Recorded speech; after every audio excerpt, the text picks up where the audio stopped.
வணக்கம். இன்றைய செய்திகளின் தொகுப்பில் முதலில் தலைப்புச் செய்திகளை பார்க்கலாம். மக்களுக்கு எதிரான பாஜக ஆட்சியின் முடிவில்தான் இந்தியாவில் கூட்டாட்சி மலரும். இந்தியா முழுவதும் உள்ள ஜனநாயக சக்திகளை ஒன்று திரட்டுவோம் என்றும் முதலமைச்சர் ஸ்டாலின் சூளுரை.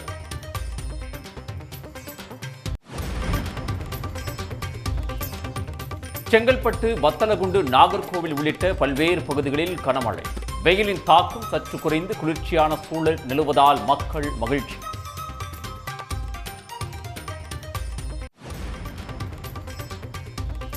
சென்னையில் ஆபரண தங்கம் விலை சவரனுக்கு 400 ரூபாய் உயர்வு. ஒரு சவரன் 68,480 ரூபாய்க்கு விற்பனை.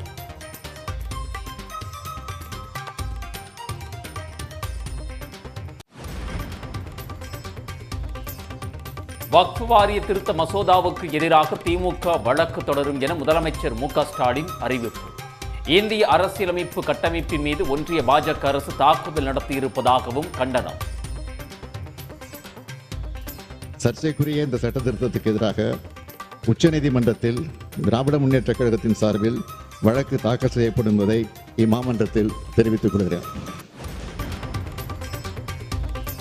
ஏப்ரல் 6ஆம் தேதி தமிழ்நாடு வரும் பிரதமரை எடப்பாடி பழனிசாமி, ஓ பன்னீர்செல்வம் நேரில் சந்திக்கிறார்கள்.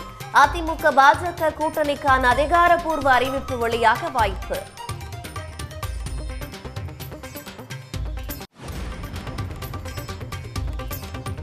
சைதை துரைசாமி ஒரு கெஸ்ட் ரூல் அரசியல்வாதி என அதிமுக காட்டமான விமர்சனம். பிரிந்து இருக்கும் அதிமுகவினர் ஒன்றுபட வேண்டும் என்ற கருத்துக்கும் கண்டனம்.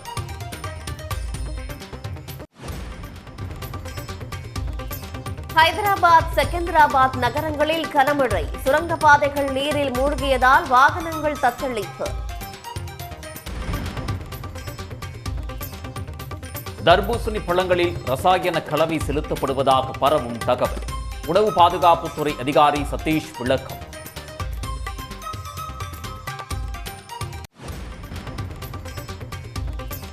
அண்ணன் ராம்குமார் பெற்ற கடனுக்கு தான் பொறுப்பேற்க முடியாது. சிவாஜியின் வீட்டை ஜப்தி செய்யும் உத்தரவை ரத்து செய்ய கோரிய வழக்கில் நடிகர் பிரபு திட்டவட்டம்.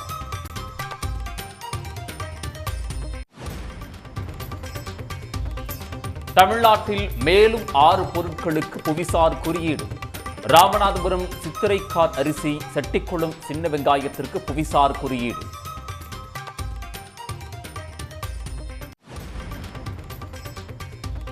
புதுச்சேரியில் பணி நிரந்தரம் செய்ய கோரி ஒப்பந்த ஆசிரியர்கள் காத்திருப்பு போராட்டம்.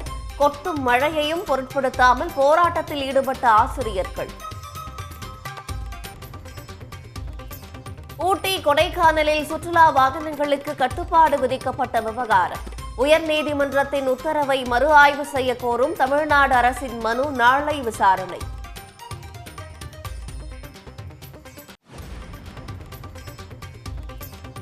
காஷ்மீரில் சுற்றுலா பயணிகளை வெகுவாக கவரும் துலிப் மலர் தோட்டம்.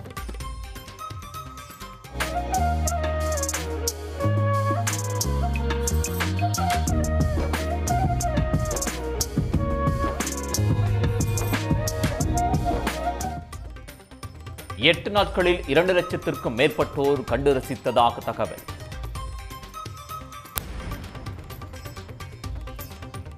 சொத்து விவரங்களை பொதுவெளியில் பகிர உச்சநீதிமன்ற நீதிபதிகள் முடிவு.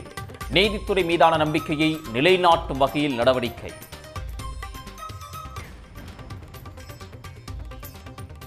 பழைய நினைவுகளை பகிர்ந்து பாரதி ராஜாவை தேற்றிய கங்கை அமரன். பாரதி ராஜாவின் இல்லத்தில் நடந்த மனதை உருக்கும் காட்சி. ஒன்றிய அரசு கொண்டு வந்துள்ள வக்ஃப் வாரிய சட்ட திருத்தத்திற்கு எதிராக தமிழ்நாடு அரசு சட்ட ரீதியாக போராடும் என்ற முதலமைச்சரின் அறிவிப்புக்கு திமுக கூட்டணி கட்சிகள் மற்றும் எதிர்க்கட்சியான அதிமுக ஆதரித்து வரவேற்றுள்ளன. வக்ஃப் சட்ட திருத்த மசோதா முழுமையாக திருத்தப்பட வேண்டும். அதிகமாக இஸ்லாமிய முன்னோர்கள் தானமாக கொடுத்த சொத்துக்கள் பாதிக்கப்படும் என்ற அச்சம் சிறுபான்மையினருக்கு இருக்கிறது. மத்திய அரசு சிறுபான்மையினருடன் கலந்து அச்சத்தை போக்கும் வகையில் சட்ட திருத்தம் கொண்டு வர வேண்டும். இந்த பிரச்சனையை பொறுத்தளவுக்கு இந்த சட்டத்தை திரும்ப பெற வேண்டும். அரசு எடுக்கக்கூடிய இந்த பிரச்சனை பொறுத்து அரசு எடுக்கக்கூடிய அத்தனை நடவடிக்கைக்கும் அதிமுக ஆதரவாக இருக்கும்.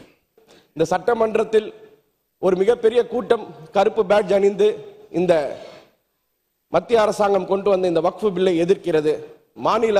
நம்முடைய முதலமைச்சர் கொண்டு வந்த அந்த தீர்மானத்தை காங்கிரஸ் பேரியக்கம் ஒருமனதாக ஆதரித்து இந்த தீர்மானத்தை கொண்டு வந்த முதலமைச்சருக்கு எங்களுடைய வாழ்த்துக்களையும் எங்களுடைய நன்றியும் எங்களுடைய பாதுகாவலராகவும் இருக்கும் முதலமைச்சருக்கு எங்கள் நன்றியை தெரிவித்து, தமிழ்நாடு போராடும், தமிழ்நாடு வெற்றி பெறும் என்று தமிழ்நாட்டு மக்களின் ஒட்டுமொத்த உணர்வாக இந்த 110 விதியின் கீழ் இந்த கண்டனத்தை வகுப்பு வாரிய திருத்த சட்டத்திற்கு மத்திய அரசு கொண்டு வந்திருக்கிற இந்த சட்டத்திற்கு கண்டன குரல் எழுப்பியிருக்கிற மாண்புமிகு முதலமைச்சர் அவர்களுக்கு ஒட்டுமொத்த தமிழ் மக்களின் சார்பிலும் இந்திய கம்யூனிஸ்ட் கட்சியின் சார்பிலும் ஆதரவுகளை தெரிவித்துக் கொள்கிறோம். ஆகவே ஒரு நிரந்தர தீர்வை நோக்கி இந்தியாவிற்கு ஒரு திசை வழி வெளிச்சத்தை தரக்கூடிய இடத்தில் மாண்புமை தமிழக முதல்வர் இருக்கிறார் என்கிற நம்பிக்கையை வெளிப்படுத்தி, மாண்புமிகு தமிழக முதல்வர் அவர்கள் கொண்டு வந்திருக்கிற இந்த தீர்மானம் இஸ்லாமியர்களுக்கானது மாத்திரமல்ல, இந்தியாவை நேசிக்கிற ஒட்டுமொத்த இந்தியாவின் குரல் என்பதை சொல்லி வரவேற்று அமர்கிறேன். தற்காலிகமாக பிஜேபி அரசு வெற்றி பெற்றிருக்கலாம்.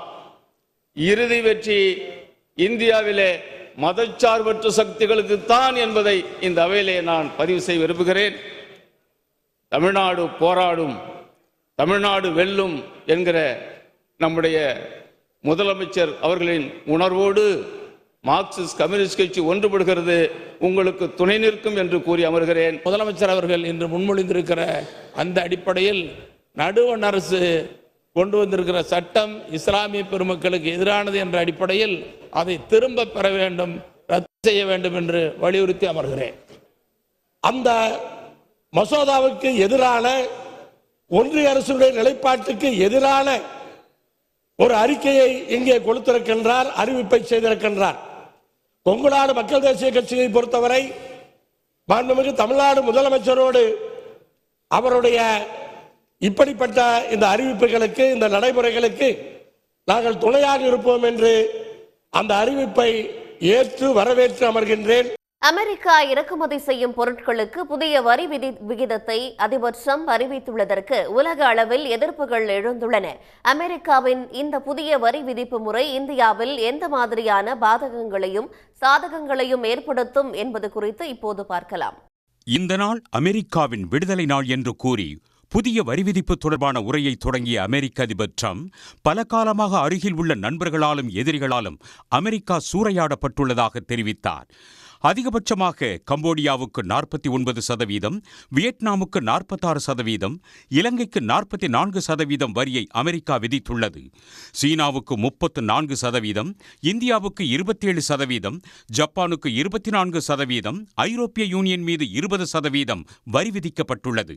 பிற நாடுகள் விதிக்கும் வரி விகிதத்துக்கு சமமாக அமெரிக்காவின் புதிய வரி விகிதம் இல்லை என்றும் ட்ரம்ப் சுட்டிக்காட்டியுள்ளார். அமெரிக்க அரசாங்கத்துக்கு இதன் மூலமாக கூடுதல் வரி வரும்னு நினைக்கிறாரு. விலை அதிகமான என்னங்க ஆகும், தக்காளி விலை ரொம்ப அதிகமாகிடுச்சு, எல்லோரும் வாங்குறத குறைச்சிருவாங்க, தக்காளி விலை கம்மியான தான் கூட வாங்குவாங்க. அப்படிங்கிற மாதிரி இப்போ விலையில் அதிகமானால் அமெரிக்க மக்கள் அந்த பொருளை வாங்க மாட்டாங்க, அவங்க பொருளாதாரம் பாதிக்கப்படும். அல்லது அமெரிக்க மக்கள் அந்த பொருளை வாங்கினா விலை ரொம்ப அதிகமாக இருந்தால் எப்படி வாங்குவாங்க, அவர்கள் பாதிக்கப்படுவார்கள், பணவீக்கம் வரும். ஆக இது மாதிரி பல சிக்கல்கள் இருக்குது. அவர் நினைப்பது போல் இது 1+1=2 கிடையாது. அனுபவப்பட்டு அவர் புரிஞ்சுக்குவார், இதிலேருந்து மாற்றம் செய்வார். இப்போதைக்கு இந்த பிரச்சனைகள் அதிகமாக இருந்தாலும் இந்தியாவை பொறுத்த வரைக்கும் அது ஒரு கட்டுக்குள்ளே தான் இருக்கிறது. என்னென்னா இவ்வளோ கன்செஷன் கொடுத்தும் அவங்க நம்ம மேலே 27% வரி விதிச்சிருக்கிறாரு. நம்மளை டஃப், இந்தியா இஸ் வெரி டஃப்னு திரும்ப சொல்கிறாரு, டேரிஃப் கிங்னு சொல்கிறாரு. அப்போ என்ன தான் இவங்க நெகோசியேட் பண்ணோம், நம்ம என்ன நெகோஷியேட் பண்ணோம், என்ன கெயின் பண்ணோம், எந்த கெயினும் இல்லை, நமக்கு பாதிப்பு மட்டும்தான். இப்போ அவர் சொல்கிற வரைக்கும் நம்ம ட்ரேட் சர்ப்ளஸ் எக்ஸாஸ்ட் ஆகிற வரைக்கும் நம்ம ஏற்றுமதியை குறைச்சோ இல்லை அவங்க இறக்குமதியை அதிகரிச்சோ போக முடியுமா? அது எகெயின்ஸ்ட் தி கண்ட்ரிஸ் இன்ட்ரெஸ்ட். இந்தியாவை பொறுத்தவரை 30 வகையான பொருட்கள் அமெரிக்காவுக்கு ஏற்றுமதி செய்யப்படுகின்றன. இதில் 24 வகையான பொருட்கள் தொழில் துறையையும் 6 வகையான பொருட்கள் வேளாண் துறையையும் சார்ந்தவை. ட்ரம்ப் அறிவித்த புதிய வரிவிகிதம் மூலம் இந்தியாவின் வைரம், தங்க நகைகள் ஏற்றுமதி கடுமையாக பாதிக்கப்படும் என கணிக்கப்பட்டுள்ளது. ஆண்டுக்கு 1,12,000 கோடி ரூபாய் மதிப்பிலான தங்கம், வெள்ளி மற்றும் வைர நகைகளை அமெரிக்காவிற்கு இந்தியா ஏற்றுமதி செய்கிறது. ஆனால் எதிர்பார்த்ததை விட அமெரிக்கா அதிக வரி விதித்திருப்பதால் இந்திய ஆபரண ஏற்றுமதி கணிசமாக குறையும் என வல்லுநர்கள் தெரிவிக்கின்றனர். இதேபோல தொலைபேசி, தொலைத்தொடர்பு, மின்னணு உபகரணங்கள் மீதான ஏற்றுமதி வரி 27% அதிகரிக்கிறது. இதனால் ஐபோன்கள் மற்றும் பிற மொபைல் போன்களின் விலையும் இந்தியாவில் அதிகரிக்கலாம். சர்க்கரை, பதப்படுத்தப்பட்ட உணவுகள், பால் பொருட்கள், சமையல் எண்ணெய் உள்ளிட்டவற்றுக்கும் வரி அதிகரிப்பால் அவை சார்ந்த ஏற்றுமதியும் பாதிக்கும் நிலை ஏற்பட்டுள்ளது. இந்த வரி உயர்வு உற்பத்தியில் நேரடி தாக்கத்தை ஏற்படுத்தும் என்றும், உற்பத்தி குறைந்தால் வேலை வாய்ப்பும் குறையும் என்றும் கூறப்படுகிறது. அதே நேரத்தில் மற்ற நாடுகளின் ஜவுளி பொருட்களுக்கு விதிக்கப்பட்டதை விட இந்திய ஜவுளி பொருட்களுக்கு குறைந்த சதவீத வரியை விதிக்கப்பட்டிருப்பது இந்தியாவுக்கு சாதகமான அம்சமாக பார்க்கப்படுகிறது. அமெரிக்காவிலிருந்து இறக்குமதியாகும் பருத்திக்கு இந்தியா வரியை முழுமையாக ரத்து செய்தால் வரி குறைப்புக்கு ஏதுவாக பேரம் பேச வாய்ப்பு அமையும் என தொழில்துறையினர் தெரிவிக்கின்றனர். அலுமினிய பொருட்களுக்கு 1% மட்டுமே வரி உயர்ந்துள்ளது. மருந்து பொருட்கள், செமிகண்டக்டர், காப்பர், தங்கம், வெள்ளி ஆகிய உலோகங்கள், குறிப்பிட்ட சில கனிமங்களுக்கு புதிய வரி விகிதத்திலிருந்து விலக்கு அளிக்கப்பட உள்ளது. அமெரிக்க அதிபர் ட்ரம்ப் அறிவித்துள்ள புதிய இறக்குமதி வரிகளுக்கு மெக்சிகோ, கனடா, சீனா உள்ளிட்ட நாடுகள் அதிருப்தி தெரிவித்துள்ளன. அதே சமயம் ஆஸ்திரேலியா, ஸ்வீடன் உள்ளிட்ட நாடுகள் ஒத்துழைப்பு அளிக்க முடிவு செய்துள்ளன. அமெரிக்க அதிபராக டொனால்டு ட்ரம்ப் பதவியேற்றது முதல் பல்வேறு அறிவிப்புகளை வெளியிட்டு வருகிறார். அந்த வரிசையில் 2ஆம் தேதி முதல் அனைத்து நாடுகளின் இறக்குமதி பொருட்களுக்கும் பரஸ்பர வரி விதிப்பினை ட்ரம்ப் அறிவித்துள்ளார். அமெரிக்க தயாரிப்புகளுக்கு இறக்குமதி வரி விதிக்கப்படாத நிலையில் தங்கள் நாட்டு பொருட்களுக்கு ட்ரம்ப் 10 விழுக்காடு வரி விதித்துள்ளதாக ஆஸ்திரேலிய பிரதமர் ஆண்டனி அல்பனீஸ் கூறியிருக்கிறார். இருப்பினும் அமெரிக்காவுக்கு பதிலுக்கு பதில் வரி விதிக்கும் திட்டமில்லை என்று அல்பனீஸ் தெரிவித்துள்ளார். எஃகு, அலுமினியம், ஆட்டோமொபைல்களுக்கான இறக்குமதி வரி உயர்வு கோடிக்கணக்கான கனடா மக்களை நேரடியாக பாதிக்கும் என்று கூறியுள்ள கனடா பிரதமர் மார்க் கார்னே அமெரிக்காவின் வரி விதிப்புக்கு எதிராக நடவடிக்கை எடுக்கப்படும் என்று கூறியிருக்கிறார். அமெரிக்காவின் கூடுதல் வரிக்கு விரைவில் மெக்சிகோ விரிவான ஒரு திட்டத்தை அறிவிக்கும் என்று அந்நாட்டின் அதிபர் கிளாடியா ஷென்பிங் கூறியிருக்கிறார். மெக்சிகோவின் பொருளாதாரத்தையும் வலுப்படுத்தும் நடவடிக்கையாக அது இருக்கும் என்றும் அவர் தெரிவித்தார். ஸ்வீடன் பிரதமர் உல்ஃப் கிறிஸ்டன் வெளியிட்டுள்ள செய்தியில் தங்கள் நாடு ஒரு வர்த்தக போரை விரும்பவில்லை என்றும் அமெரிக்காவுடன் இணைந்து பணியாற்றவே விரும்புவதாகவும் கூறியிருக்கிறார். வர்த்தக போரை அமெரிக்கா தவிர்க்க வேண்டும் என்று இத்தாலி பிரதமர் ஜோர்ஜியா மெலினி தெரிவித்திருக்கிறார். தங்களால் முடிந்தவரை அமெரிக்காவுக்கு ஒத்துழைப்பை வழங்குவோம் என்றும் அவர் கூறியிருக்கிறார். தமிழ்நாட்டில் 2 நாட்களுக்கு கனமழைக்கு வாய்ப்பு என வானிலை ஆய்வு மையம் அறிவித்திருந்த நிலையில் பல்வேறு மாவட்டங்களில் பரவலாக மழை பெய்ததால் வெப்பம் தணிந்து குளிர்ச்சி நிலவியது. கோடைக்காலம் தொடங்கும் முன்பிருந்தே வெப்பத்தின் தாக்கம் உயரத் தொடங்கின. குறிப்பாக பல்வேறு மாவட்டங்களில் வெப்பநிலை 100 டிகிரிக்கு மேல் பதிவாகின. இந்நிலையில் காலை முதல் பல்வேறு மாவட்டங்களில் மழை பெய்ததால் வெப்பம் தணிந்து குளிர்ச்சியான சூழல் நிலவியது. நாகர்கோயில் சுற்றுவட்டார பகுதிகளில் பெய்த கனமழையினால் சாலையில் வெள்ளம் பெருக்கெடுத்து ஓடின. இதனால் ஆங்காங்கே வாகனங்கள் பழுதாகி நின்ற நிலையில் வாகன ஓட்டிகள் சிரமத்துக்குள்ளாகினர்.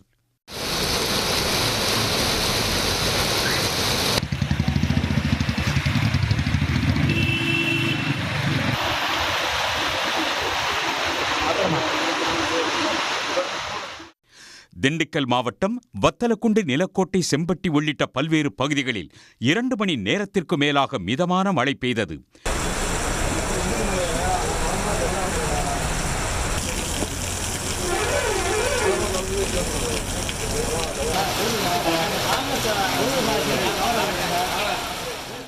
கடந்த சில நாட்களாக கொடைக்கானலில் உள்ள சுற்றுலா தலங்களில் சுற்றுலா பயணிகள் குவிந்து சாலைகள் நெரிசலாக காணப்பட்ட நிலையில் காலை முதல் பெய்த கனமழையினால் சாலைகள் வெறிச்சோடின.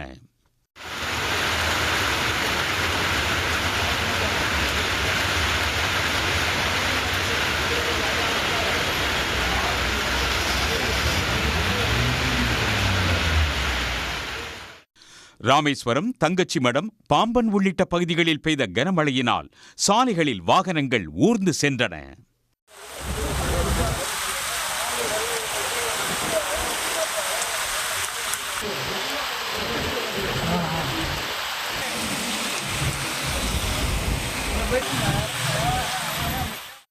தொடர்ந்து புதுக்கோட்டை, கிருஷ்ணகிரி, சேலம், வாணியம்பாடி, திருவண்ணாமலை, திருச்சி, கள்ளக்குறிச்சி உள்ளிட்ட பகுதிகளில் பரவலாக மழை பெய்தது.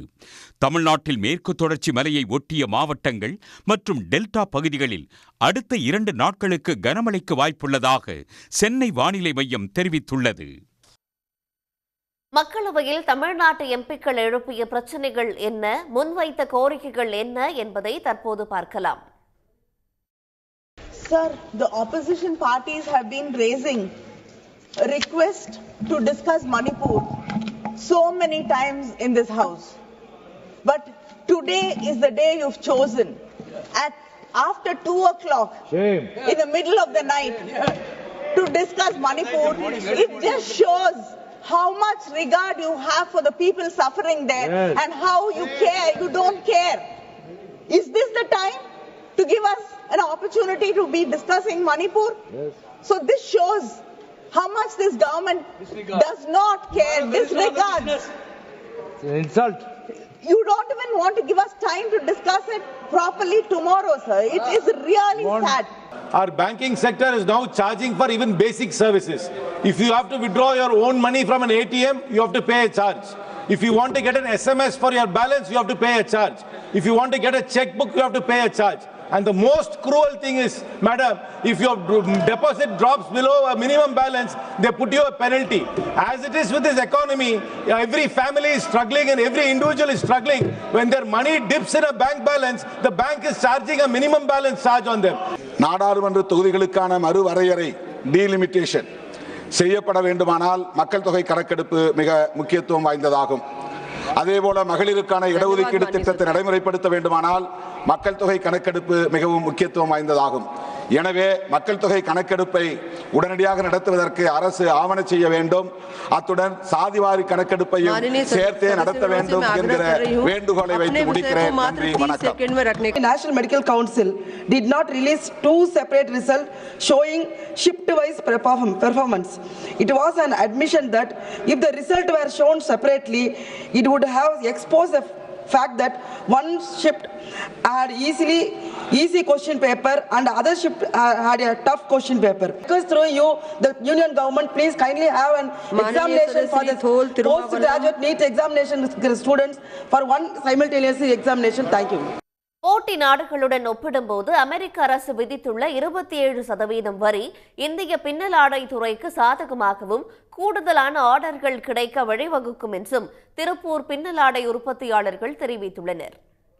நம்ம போட்டி நாடு கம்பேர் ரொம்ப இந்தியாவுக்கு 26% ரொம்ப குறைவு தான்.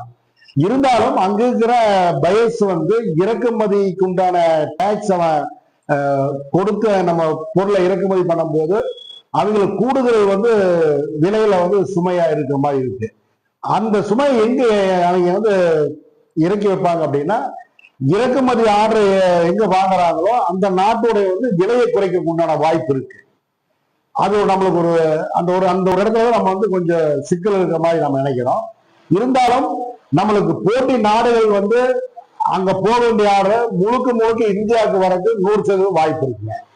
இது நம்ம தக்க வச்சுக்கணும் அப்படின்னா, இப்ப இந்தியா இந்த காலகட்டத்தில் ஜவுளி தொழிலுக்கு தனி கவனம் செலுத்தணுங்க. இது நாள் வரை பாத்தீங்கன்னா ஜவுளி தொழிலுக்கு உண்டான எந்த ஒரு சிறப்பு திட்டமோ ஒரு கவனம் தனியா செலுத்தல அப்படிங்கிற மாதிரிதான் காமிக்குது. எப்படி அப்படின்னா, இன்னைக்கு இந்தியா உலக அளவில் நாம 6வது இடத்துல இருக்கிறோங்க. நம்ம போட்டி நாடுகள்லாம் பாத்தீங்கன்னா போட்டி போட முடியாம கடந்த காலங்கள்லாம் நம்மளை பின்தள்ளி நம்ம தொழில் செய்ய முடியாம ஒரு சூழல் இருந்தது. அந்த சூழல் மாற்றமாயிருக்கு. இதை நம்ம வசப்படுத்தணும் அப்படின்னா, மத்திய அரசு குறிப்பா ஜவுளித்துறை அமைச்சர் இந்த தொழிலுக்கு சலுகைகள் அடிப்படையில நிறைய திட்டங்கள், புதிய திட்டங்கள் இந்த தொழிலுக்கு கொடுத்தா இந்த ஆர்டர்களை நம்ம புதிய ஒப்பந்தங்கள் பண்ணலாம். அப்படி பண்ணும்போது பெரிய அளவு அந்நிய செலவான இந்தியாவுக்கு வரும். கோடிக்கணக்கான பேருக்கு வேலை வாய்ப்பு இப்படி நிறைய உருவாருக்கு வாய்ப்பு இருக்கு. இது மத்திய அரசு கையில முழுமையா இருக்கு. தமிழ்நாட்டில் விளையக்கூடிய தர்பூசணி பழங்களை தாராளமாக உண்ணலாம் என்றும் வதந்திகளை நம்ப வேண்டாம் என்றும் உணவு பாதுகாப்புத்துறை அதிகாரிகள் விளக்கமளித்துள்ளனர்.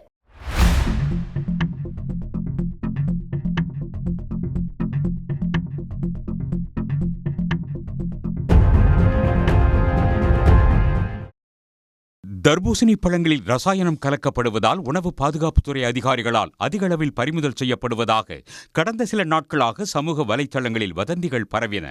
இதனால் தர்பூசணி பழங்களின் விற்பனை குறைந்த நிலையில் செங்கல்பட்டு, விழுப்புரம், திருவண்ணாமலை உள்ளிட்ட மாவட்டங்களில் தர்பூசணி சாகுபடியில் ஈடுபட்ட விவசாயிகள் கடும் பாதிப்புகளை சந்தித்தனர். விளை நிலங்களிலேயே பழங்கள் அழுகும் நிலை ஏற்பட்டதால் செங்கல்பட்டு மாவட்டம் சின்ன வெண்மணி கிராமத்தில் பழங்களை சடலம் போல் அடுக்கி மாலையிட்டு ஒப்பாரி வைத்து விவசாயிகள் துக்கத்தை வெளிப்படுத்தினர். வருவாங்க சரி இருக்கிறீங்களேன்றது தான் ஒரு நல்லது தானே. நான் பேசுறேன் போதுங்க.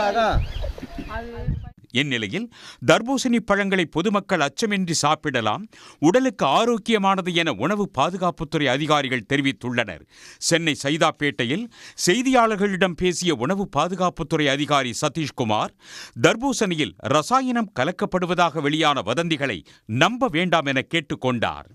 மிக ஜாக்கிரதையாக நாங்கள் கையாண்டுட்டு இருக்கிறோம். அதற்காக நாங்கள் பார்த்தோம்னா யாருக்காகவும் விவசாயிக்கு அகைன்ஸ்டாக நாங்கள் பண்ணிட்டோம் அப்படின்ற ஒரு பிம்பத்தை உண்டு பண்ணுறாங்க. கண்டிப்பாக கிடையாது. தாராளமாக வாட்டர்மெலான் சாப்பிட்லாம். எங்களோட கண்காணிப்பு இருக்கிற வரைக்கும் மக்கள் தாராளமாக நீங்கள் சாப்பிடுங்க. அந்த கண்காணிப்பை நான் பார்த்துக்கிறேன், எங்கள் உணவுத்துறை பார்த்துக்கும். அதனால் நீங்கள் எந்த விதமான பயமோ ஒரு அச்சமோ உங்களுக்கு எதுக்குமே தேவையே கிடையாது. பொதுமக்களிடம் விழிப்புணர்வு ஏற்படுத்தவே தர்பூசணியை ஆய்வு செய்து வருவதாக சதீஷ் தெரிவித்தார். சிறிய பழக்கடை, பெரிய பழக்கடை கார்ப்பரேட் நிறுவனங்களுக்கு ஆதரவாக செயல்படுவதாக கூறுவது தவறு என்றும் அவர் விளக்கமளித்தார். எல்லா பழங்களையும் நாங்கள் தவறு சொல்லலை, எல்லா விவசாயிகள் மேலேயும் நாங்கள் தவறு சொல்லலை.